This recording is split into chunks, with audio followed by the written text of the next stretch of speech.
I'm running away from my fiancé and our future together because I'm child-free, and I think he was trying to get me pregnant. Posted by you/child-free runaway. I, 26F, have always known I didn't want kids. From a young age, even when adults asked me how many kids I wanted, my answer was always none. I didn't even know what child-free meant, but I always was. As I got older, I realized what it was. I just didn't feel that unconditional love that's supposed to come with having children. Could I love a child? What if I can't be a mother because I don't know what that kind of love feels like? That's how I've spent my whole life. Then I met my fiancé, 34M, 2 years ago. He was my first everything, and I finally experienced romantic love. But when it came to kids, I still knew I couldn't do it. From the beginning, I told him that having kids was off the table. He said he was fine with that because he never really liked kids, so it wasn't a problem for him. 5 months ago, he proposed, and I said yes. We moved in together, and everything was perfect. We were planning our wedding slowly, no rush. That was until his sister had a baby 2 months ago. My fiancé instantly fell in love with his nephew and was there every step of the way. He bathed him, changed him, napped with him. It seemed normal, I guess, so I didn't mind. 3 weeks ago, we went to his sister's house for lunch. My fiancé was mowing her lawn when she asked me to watch the baby for a couple of minutes. I tried to refuse, but she looked so down that I agreed. I thought she would just put him in his stroller or something, but she plopped him into my arms and went upstairs. I panicked. I had never held such a small baby before, and I was terrified I might drop him. 5 minutes in, he started crying. At first, it was fine, but then he started screaming at the top of his lungs. How can such a tiny baby be so loud? I was almost in tears myself. I stood up as gently as I could and went outside where my fiancé was. I yelled at him to come grab the baby from me. He came over, took a picture of me holding the baby, and instead of taking him from me, he started giving me tips on how to calm him down.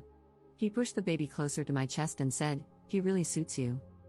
I was on the verge of a panic attack. My hands were trembling, and I was even more scared to drop him. I yelled, "If you don't grab him, I'm putting him on the floor." He got angry, called me a bitch, and grabbed the baby. I couldn't handle it anymore, so I took an Uber home. He came home around midnight, showered, and went to sleep on the couch. The next morning, he was already gone when I woke up, and he didn't come home until 3 a.m. I told him we needed to talk, but he just said, "Tomorrow," and went back to the couch. The next day, when I came home from work, he was waiting for me. We sat down, and he apologized for how he reacted, saying he didn't know what got into him. I asked the question I already knew the answer to. Me, do you want to have kids now? Him, I don't know. I just love him so much, you know? Me, well, that's normal, isn't it? Him, I guess. But do you really feel that strongly against having kids? You don't even have to get pregnant or give birth, we can adopt. I talked about how scary pregnancy and childbirth were for me, especially because of how hard it was for my mom. She'd almost died giving birth to me due to complications, and she had to have an emergency hysterectomy. Me, that's not the only reason, and you know that. You know how I feel about not knowing if I could love a kid unconditionally. Him, I know, but you learn to love me, right? You can love a child too. Listen, we don't have to agree on this now. We can get married first and then revisit it. Please don't shut it down immediately. Then he started to cry and hugged me, so I dropped it. But deep down, I knew I couldn't be a mom. I know myself, and honestly, I felt betrayed by him. I thought I'd eventually start resenting him, but I hoped we could get past this. Then he started doing some strange things. He changed his wallpaper to a picture of me holding a baby, he started calling me mama, he wanted to start having unprotected sex, and he even began touching my belly when he thought I was asleep. I have fertility issues that I've never treated because what was the point? My period is irregular but mostly pain-free, so I never bothered to do anything about it. But when he suggested I go to the doctor to see what's going on with that, I panicked. It felt like he was trying to get me pregnant, and termination is still illegal in the country we're living in. So I left. I told him my mom fell in the shower and broke her leg, a lie, and that I wanted to stay with her for a couple of days to make sure she was okay. He said that was fine, and I waited for him to go to work. Then I grabbed important documents, some clothes, sentimental things, my dog, and I left. I don't know if what I did was right. I'm starting to doubt myself. Maybe he just wanted me to be healthy. Maybe he was just cuddling me or just liked that picture. But I can't shake the feeling that something was wrong. He hasn't realized that I left for good. He just questioned why I took the dog, jokingly. I didn't tell anyone, I just told my mom I missed her. Maybe I should go back and pretend everything's okay, But something about him feels off now, and I just don't know it anymore. I'm sorry if this is all over the place and extremely long. I just can't talk to anyone about this, and it's eating me alive. I probably left some things out of context, so sorry about that too. Relevant comments. Commenter. I'm so glad you did this. The number of stories on subs like this of, mostly, women who ignore signs like this and end up in extremely dangerous situations with even less ability to escape is very depressing. This guy is very selfish, and he clearly had no intention of loving the person you are. He loved the version of you that he was going to force you to be, including being a mother. At some point, he is going to figure out that you have left, and he is going to do literally anything he can to try to convince you to come back. But any promises he makes, like saying he will be fine with not having kids, are going to be a lie.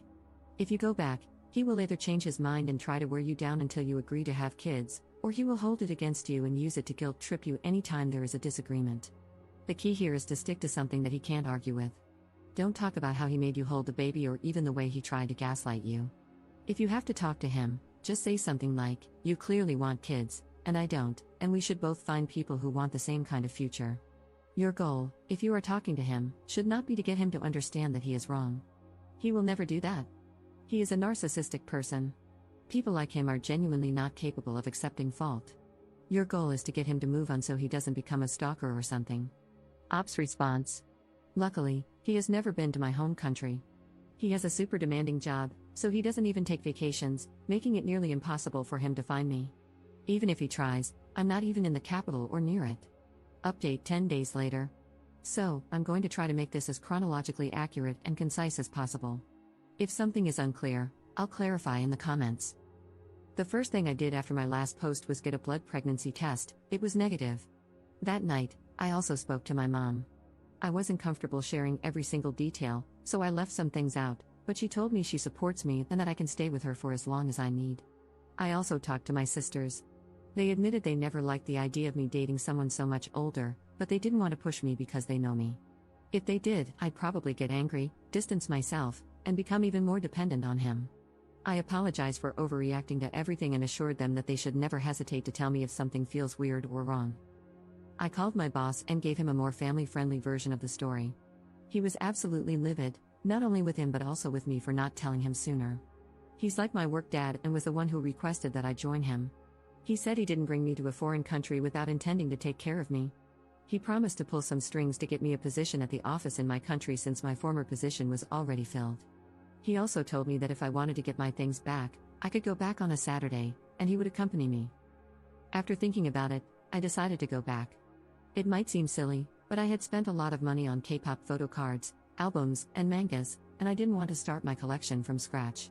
So, I spent a couple of days with friends and visiting family, realizing how lonely and isolated I had felt in a foreign country. Even though it's not that far from home, I knew I could never leave my family like that again. Even my dog seemed happier spending every afternoon cuddling with my mom. I also visited my father's grave. I've always hated cemeteries and avoided them, but I needed him in that moment.